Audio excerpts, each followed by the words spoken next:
امام حسن کہتے ہیں میری اماں سارے کام کرتی تھی گھر کے.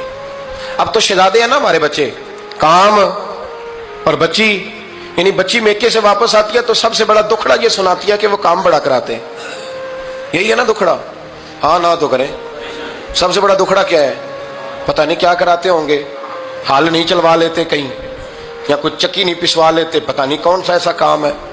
اور آپ ناراض نہ ہو جانا, میں بھی بیٹی کا باپ ہوں, میں بھی بہنوں کا بھائی ہوں, میں بھی اس بات کو سمجھتا ہوں, لیکن ایک بات ذہن میں رکھنا کہ یہ بات نہیں ہے کوئی کرنے والی کہ سارے بچی کے ماں باپ جمع ہو کے پہنچ جاتے ہیں ہماری بچی جی کام بڑے کرتی ہے. مثلاً کیا کرتی ہے, کیا کرتی ہے وہ؟ آؤ میں بتاؤں میرے مصطفیٰ کی بیٹی کیا کرتی تھی. میں نے سینکڑوں دفعہ یہ بات کی اور میرا دل کرتا ہے روزانہ کروں, پھر کرتا ہوں. دنیا میں کوئی اتنا غریب ہے جس کی بیٹی اتنا کام کرے کہ ہاتھوں پہ چھالے پڑ جائیں؟ ہے کوئی اتنا غریب تو اٹھ کے بتائے کہ میری بیٹی سسرال میں اتنا کام کرتی ہے کہ چھالے پڑ جاتے. میں دکھاتا ہوں, میرے رسول کی شہزادی کو چھالے پڑ جاتے.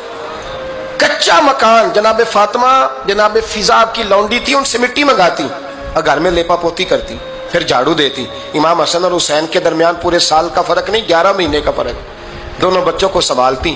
جناب علی کی والدہ حضرت فاطمہ بنت اسد بوڑھی تھی.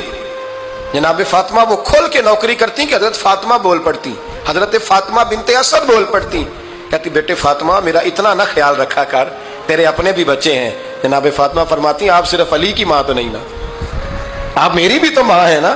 یہاں بیبیاں فلسفہ بیان کرتی ہیں, وہ کہتی ہیں جی کس حدیث میں آیا ہے ساس سسر کی خدمت فرض ہے؟ میں نے کہا کسی میں بھی نہیں آیا. ہم کیا کہہ رہے ہیں, کسی میں بھی نہیں آیا, لیکن یہ تو آیا ہے نا کہ شوہر راضی ہو تو اللہ راضی رہتا ہے. تو اگر شوہر ماں باپ کی خدمت سے راضی ہوتا ہے تو کرو خدمت, اس کو تو راضی کرنا ہے نا, اس پر تو توجہ دو. حضرت فاطمہ پھر چکی پیستی. چکی چکی یہ آسان جملہ نہیں, کہہ جاتے ہیں ہم, سن لیتے ہیں آپ. چکی پیس کر, جو پیس کر اس کا آٹا بنانا, پھر بچوں کے لیے کھانا پکانا. پھر ایک دن کہنے لگے علی آپ کی آمدن تھوڑی ہے, خرچے زیادہ, چرخا نہیں لا دیتے. فاطمہ کیا کرو گی؟ فرمایا تھوڑا سا سود بنا لیا کروں گی, تم بیچ آیا کرنا.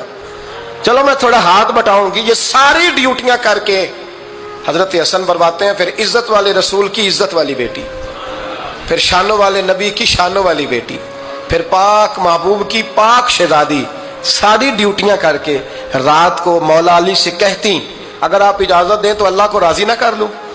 حضرت علی فرماتے فاطمہ جیسے دل کرے. تو امام حسن کہتے ہیں پھر میری ماں مصلی بچھا لیتی, مصلی, اور پھر ساری رات وہ نماز پڑھتی, ساری رات. اور فرماتے ہیں جب سویرے ہاتھ اٹھاتی تو پہلی دعا یہ کرتی اے اللہ میرے رسول کی امت پہ رحم فرما, اے اللہ میرے رسول کی امت پہ رحم فرما. تو کہتے ہیں زمانے بیت گئے یہ دعا سنتے. تو ایک دن میں قریب گیا تو میں نے کہا امی حضور کوئی دعا میرے لیے بھی کر دیں, کوئی حسین کے لیے بھی کر دیں, کوئی زینب کے لیے بھی کر دیں.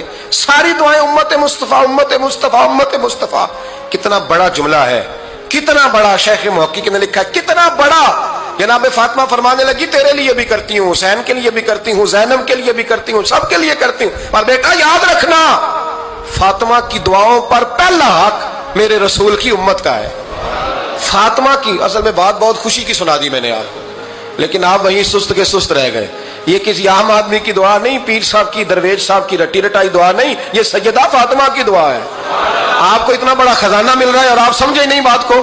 حضرت فاطمہ فرمانے لگی میری دعاؤں پر سب سے زیادہ حق میرے رسول کی امت کا ہے, تو میں یہ حق ہمیشہ ادا کرتی رہوں گی, میں انہیں دعائیں ہمیشہ دیتی رہوں گی.